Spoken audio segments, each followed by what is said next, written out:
everybody, Deborah Lynn here in the studio. I hope you guys are all doing well. We're recovering over here in Florida after Ian, the hurricane, hit us. So if you're watching this a lot later, it is, what are we looking at? We're in October of 2022. And I thought I would take you guys on a little bit of a journey here of how I go about experimenting with a new color I may buy. So, and this yields a lot of mini abstract paintings, and I wanted to show you how I go about doing it. And right now I have a bunch of them right there in front of you, and you probably have seen them kind of in the very beginning of this film, but I'm just giving you an idea of how you can pop these in a photo frame. This photo frame I found at Michael's, and no, I found this at Hobby Lobby. And it's just a home store where you can buy accessories for your home and stuff like that. And they sell picture frames. And it fits between two pieces of glass. It's got a brass edge. It's very contemporary, which works perfectly for these mini abstracts. And think about it, you get a new tube of paint, you want to play around with it.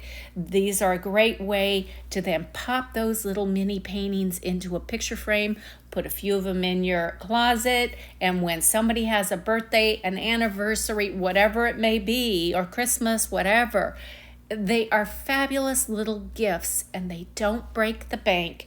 You use one sheet of paper and you maximize it, and you get all these fabulous little mini paintings. You can go from making very small ones to very large ones. The larger the piece of paper you use, the bigger you can make these, or the more you can make on that one sheet of paper. It does take a little bit of measuring things out when you put the tape down, but that's the hardest part of all of this, and it's so much fun. And then you just cut them all up, and that's what I'm talking about here with my little hand. I'm just making little chop marks, and fantastic, absolutely a ton of fun, and you learn so much about that color that you just bought. And maybe you want to bring in a different medium, maybe you want to do texture medium, maybe you want to do crackle medium, maybe you want to do inks, maybe you want to do acrylic inks, maybe you want to do oil pastels or just pastels with your art. It's a great way to do mixed media. Now, I love watercolor, so that is my main medium, but I like to bring other mediums or media into play. So that's why it's called Deborah Lynn Rosenbach Watercolor and Mixed Medias, because I like to bring other mediums into play. Okay, I do pure watercolor. I do many pure watercolors, but I love mixing things up. So here you can see I have marked the backs. I've numbered them 1, 2, 3, 4, 5, 6. So that way, if I do a series, I want to hang it on the wall, I know the numbers. Okay, I have them already pre-numbered. I go ahead, I write who the artist is on the back, sign the back, don't sign the front. Unless it's just a single one that you're going to give to somebody. Just wait and find out what you're going to do with these. These also, if you consolidate, like I did these 6, I can now take these 6, put them in a plastic sleeve that you get at an office supply store, and then pop a piece of paper in there that's got all the colors, and then put it in a binder, and you can make yourself a binder of these little mini abstracts. And they're fabulous. They're perfect for gift giving. They're great for you for color reference. So, or if you just want to hang them on your wall, then go for it. But this is how I go about just working with color or other mediums and stuff like that. When I say I'm in the studio experimenting, this is typically what I'm doing. Okay, so what I've done is I've grabbed that tape, washi tape, and it's not really that sticky. So you can lift it up, put it down, lift it up, put it down. You can keep doing that without hurting the paper. And that's the whole idea. We don't want to hurt the paper here. We do need to section it off, but we don't hurt the paper. And I'm not using a bucket full of water here, okay? So it's not gonna get underneath it and all that. So that's what I've done. I've sectioned it off. Now that I'm showing you a paint, this is the paint that is wanting me to experiment, okay? And it is by American Journey, and that is sold by Cheap Joe's here in the United States. That's an art supply store. If you don't know about Cheap Joe's, they have fantastic prices for us here in the United States. Anybody outside of the United States, you'll probably be paying a lot for shipping and stuff like that. So I'm showing you here a new palette. It's ceramic. And it's really not heavy at all. That's what I don't like about ceramic palettes.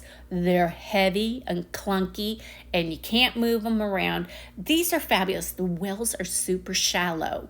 So you can move, you can still do color blending, but you can still keep your paint in specific areas. And I really, really like this palette. I ordered 3 more, so now I have 4. I will put the description, I will put this in a link in my description box. So go to the links in the description box. One of them's called Amazon Shop. That's where you will find all the things that I suggest that you buy. Okay.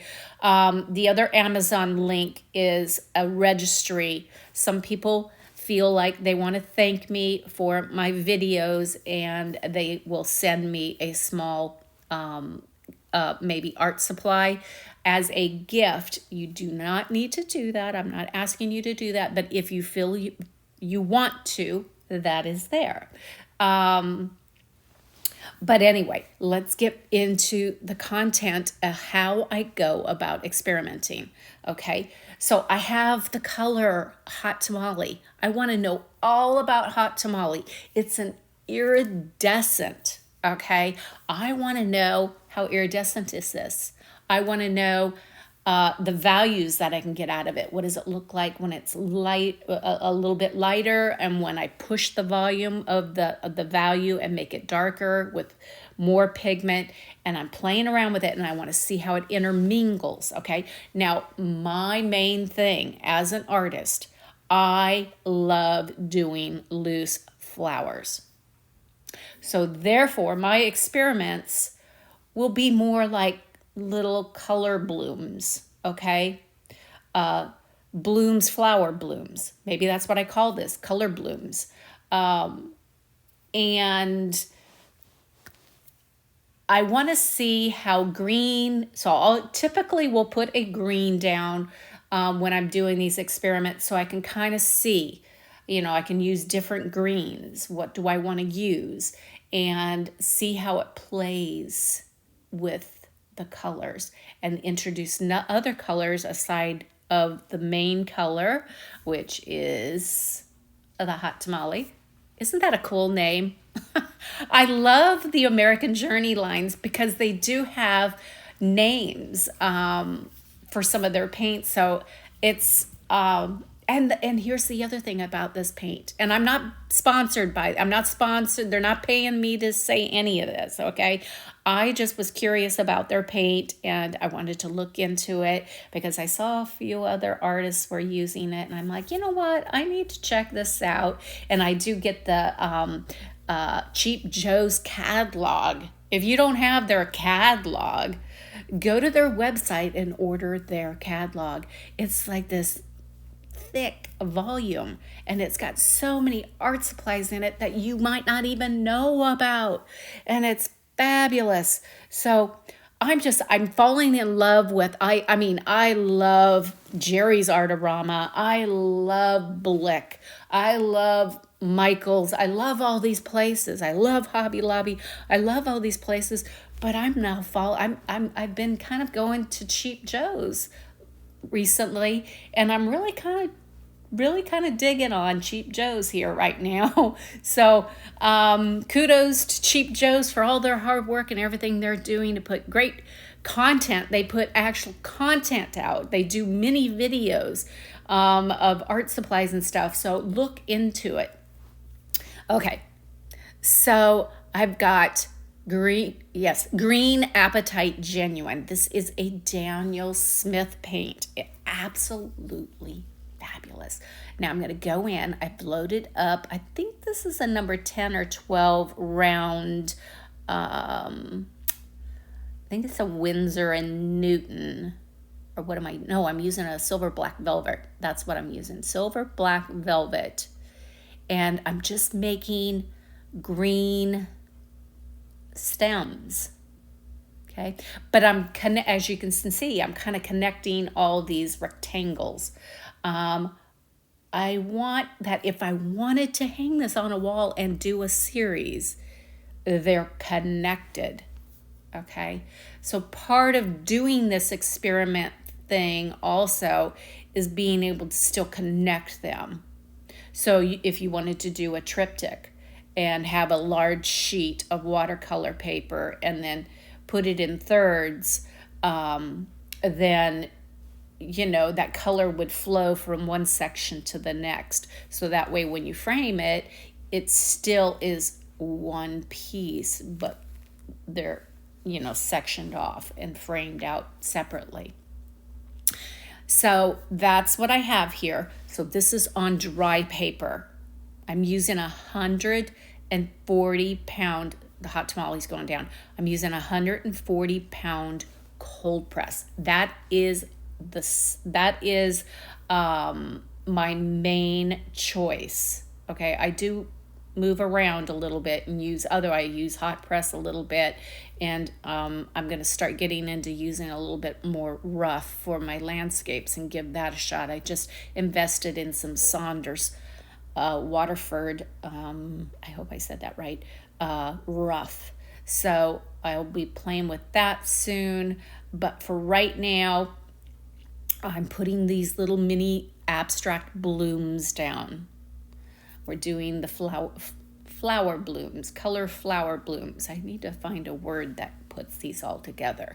If you got an idea, let me know for what I could call these little mini experiments. So right now I have to think about all that myself. Because I love flowers so much, this is perfect. Just like Jean Haynes has got her little idea that she does, if you've ever read one of her books or followed one of her videos, she likes to do a thing called Dancing Ladies, where she'll take a blob of paint up at the top of the paper, and then she makes these almost like little carrot shapes. She pulls her paint down and it makes these little images, and then she connects them together so it looks like arms connecting together. It's hard to explain. You could probably Google Dancing Ladies Jean Haynes and you know what I'm talking about. She does it that way.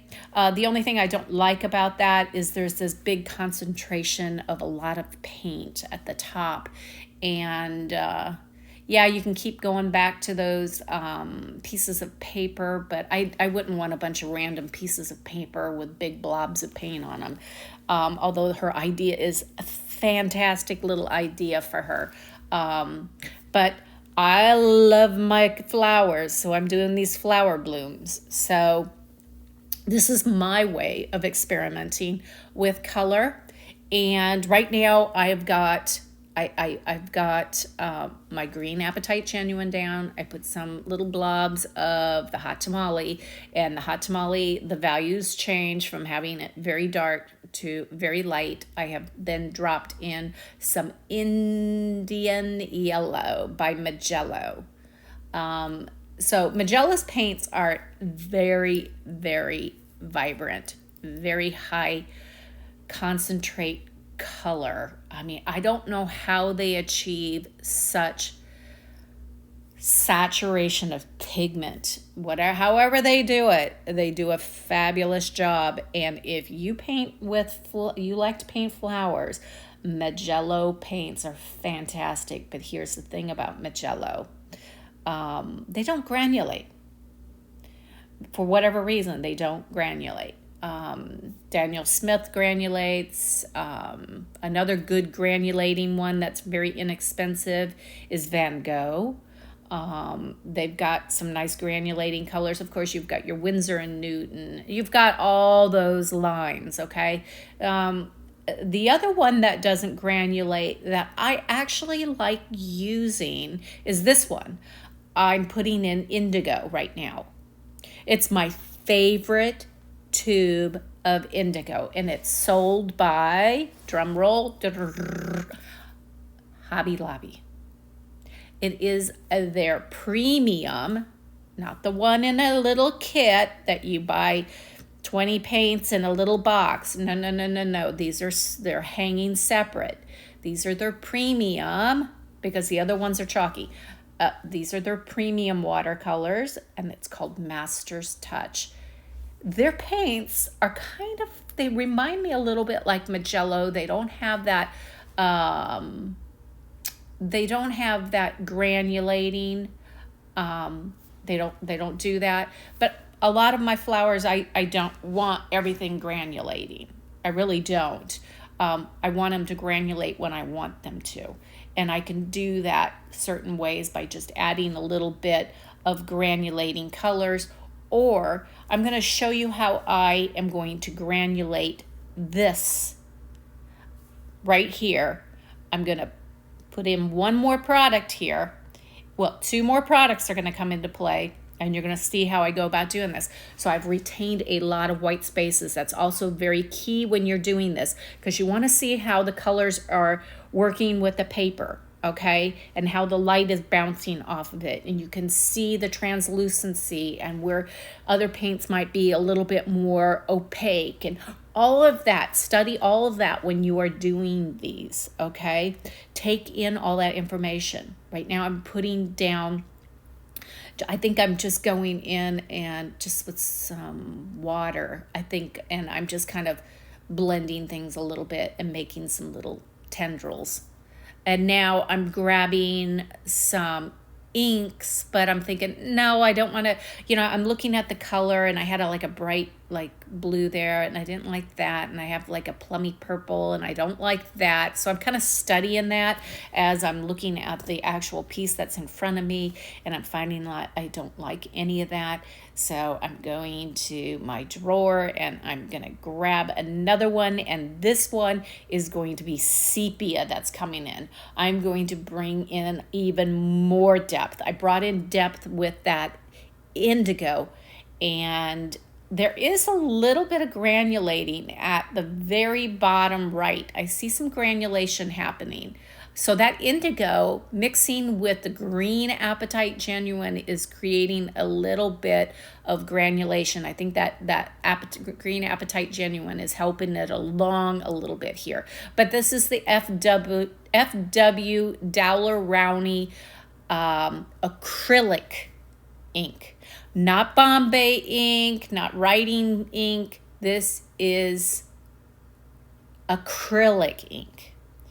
And it's hitting wet spots. So I'm going through there and using that applicator tip to draw lines.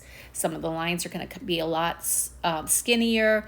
Some of them are going to be bursts of ink because I kind of squeeze that little applicator tip. You can control that with your hand as you're working. And I'm letting that just kind of fall into places where it might be a little bit more wet. Some areas are a lot drier where the paint is really white. So retaining those white spaces are really important. Now I'm going in and I'm putting in the next thing, and that's Granulation Medium by Winsor and Newton. Okay, and this, you are going to see this happening before your eyes. You're going to start seeing how it just really starts granulating, and it does some absolutely fantastic effects. So definitely go to my description box, click on that granulation medium and get that ordered. Get yourself some sepia or whatever other colors you might want in the ink that I'm using. I will put that all in the description box.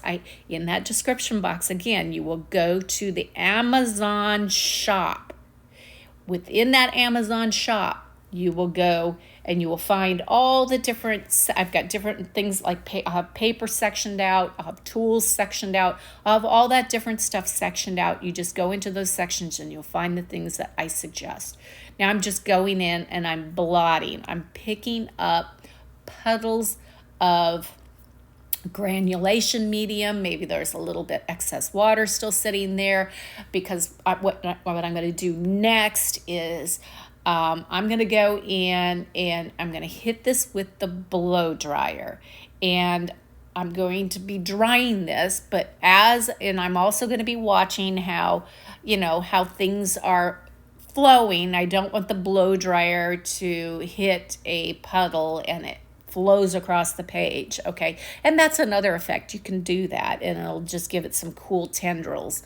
I guess I'm not done playing. I'm still adding, I'm doing something. What am I doing? I'm playing with the tip.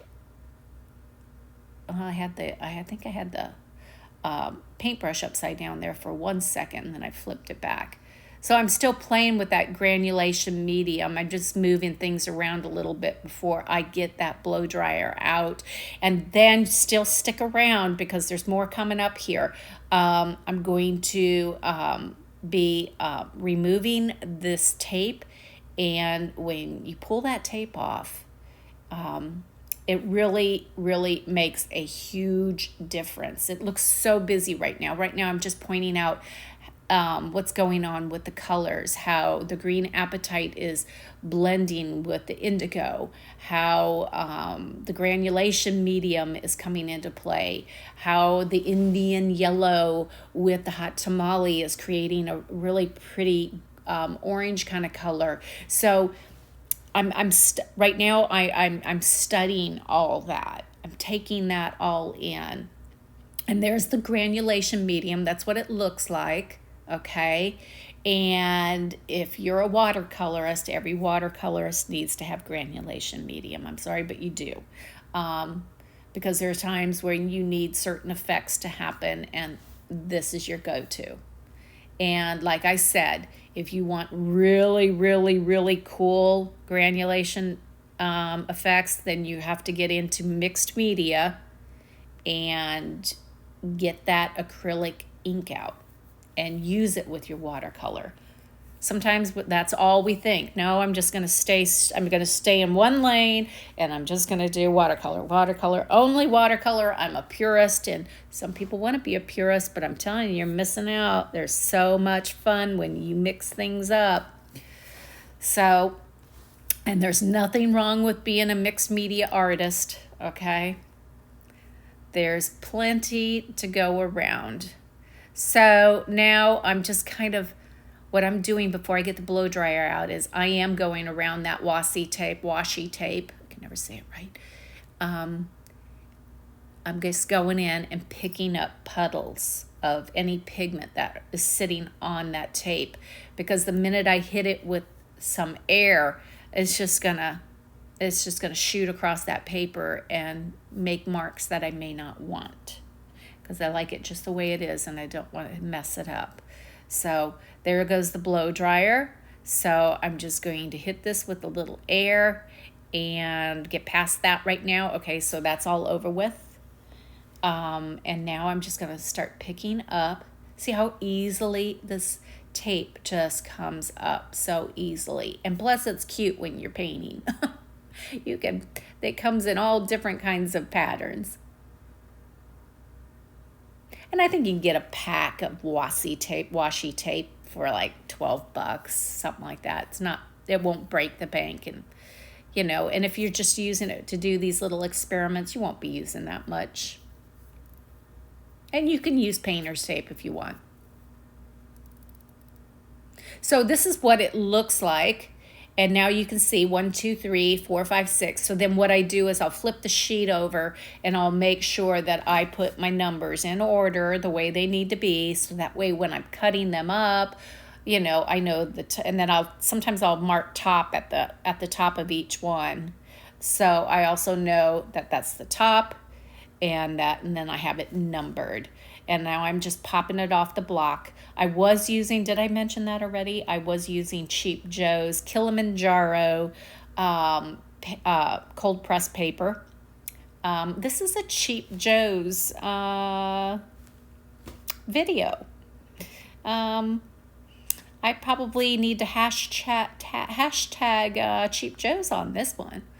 So anyway, I'll probably have a little reel over there on Instagram also if you want to join me on Instagram. I also have a Facebook group.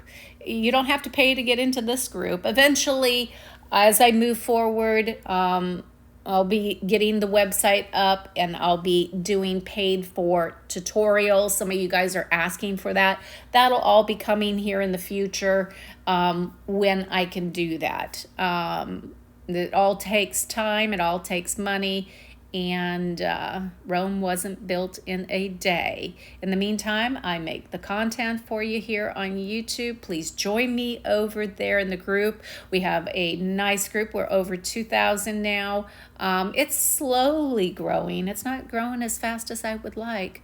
But it's a nice place to come and hang your art that you are learning here on my YouTube channel.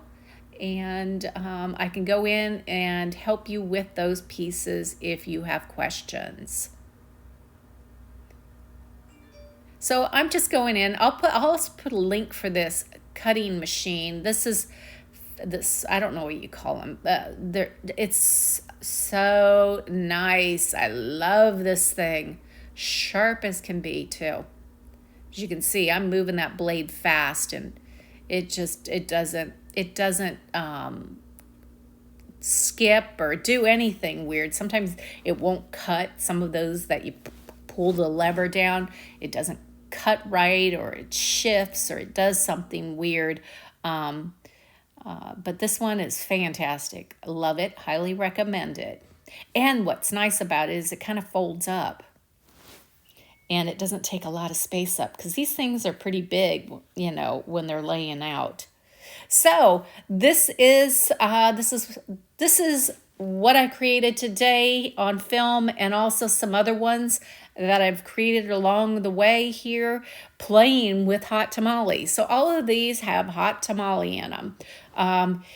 Fantastic color. Get over there to Cheap Joe's and order yourself a tube. And here's the thing, they've got 3 different sizes, I think, to pick from, so it'll fit your budget. So you guys, until next time, stay safe out there. That's another one with hot tamale, different colors. Stay safe out there, you guys, because it's a crazy world. And until next time, bye for now.